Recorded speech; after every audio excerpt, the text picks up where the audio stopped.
Little Hadith இல்ல Spiderman story கேட்கலாமா? ஹாதித்க்கு ஸ்பைடர்மேன்னா அவ்வளோ பிடிக்கும். அதனாலேயே அவங்க டாடி காலையில் டெய்லியும் வந்து டெய் ஸ்பைடர்மேன் எந்திரி ஸ்பைடர்மேன் அப்படிதான் கூப்பிடுவாங்க. அவ்வளோ பாசம் அவங்க டாடிக்கு. அப்படி ஒரு நாள் அவங்க டாடி வந்து ஸ்பைடர்மேனை கூப்பிடலான்னு சொல்லி வந்து பார்க்கும்போது அங்கே ஹாதித் இல்லை. இவங்க டாடி ஒரே ஷாக் ஆயிட்டாங்க. என்னடா அது, நம்மளோட பையனை காணுமே, இங்கே தானே படுத்து தூங்கிட்டு இருந்தான்னு அவங்க அம்மாவை கூப்பிடுறாங்க. அவங்க அம்மாவை கூப்பிட்டு பையனை பாத்தியா, இங்கே தானே தூங்கிட்டு இருந்தான், அவனை காணுமேன்னு சொல்லி கேட்குறாங்க. அவங்க அம்மாவும் இல்லை நான் பார்க்கவே இல்லையேன்னு சொல்லி சொல்றாங்க. அப்போ சடனா அவங்க டாடி அந்த இடத்துல ஒரு பெரிய ஸ்பைடர் தூங்கிட்டு இருக்கிறத பாக்குறாங்க. என்னடா நம்ம பையனோட பெட்ல ஒரு ஸ்பைடர் தூங்கிட்டு இருக்கே அப்படின்னு சொல்லிட்டு அந்த ஸ்பைடரை உத்து பாக்குறாங்க. உத்து பார்த்தா அந்த ஸ்பைடர் மேனோட ஃபேஸ் நம்மளோட ஆதித் ஃபேஸ்.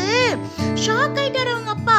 என்னடா ஆச்சு, ஆதித் ஸ்பைடர் மேன் ஆயிட்டானா அப்படின்னு சொல்லி ஷாக் ஆயிட்டு என்னமோ ஆயிருக்கு நம்ம பையனுக்கு, நம்ம சிசிடிவி ஃபுட்டேஜை போய் செக் பண்ணி பார்த்துருவோம் அப்படின்னு சொல்லிட்டு ஒரே பதட்டமா அவங்க அப்பா போய் சிசிடிவி ஃபுட்டேஜ் செக் பண்ணி பார்க்குறாங்க. அப்படி செக் பண்ணி பார்க்கும்போது அந்த ஃபுட்டேஜ்ல என்ன இருந்துச்சு தெரியுமா?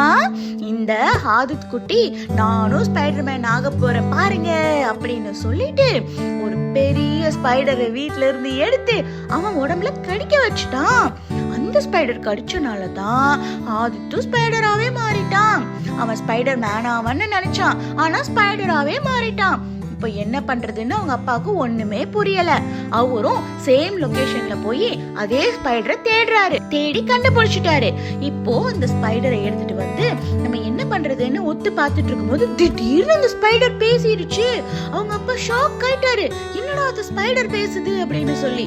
அப்புறமா அந்த ஸ்பைடர் சொல்லிச்சு, உன் பையன் எப்ப பார்த்தாலும் இதேதான் பண்றான், வந்து வந்து என்னை எடுக்கிறான், என்னை எடுத்து கடிக்க சொல்றான், கடிக்க சொல்லி ஸ்பைடர்மேன் ஆயிரணும்னு நினைக்கிறான். அப்படிலாம் நடக்காதுன்னு சொல்லி தான் நான் உண்மையாலுமே ஒரு நாள் கடிச்சிட்டேன். அவனுக்கு புத்தி வரணும்னு சொல்லி தான் நான் அப்படி பண்ணினேன். நீ என்னை கூட்டிட்டு போய் திரும்ப அவன் பக்கத்துல விடு, நான் அவனை சரிப்படுத்திடுறேன் அப்படின்னு அந்த ஸ்பைடர் சொல்லிச்சு.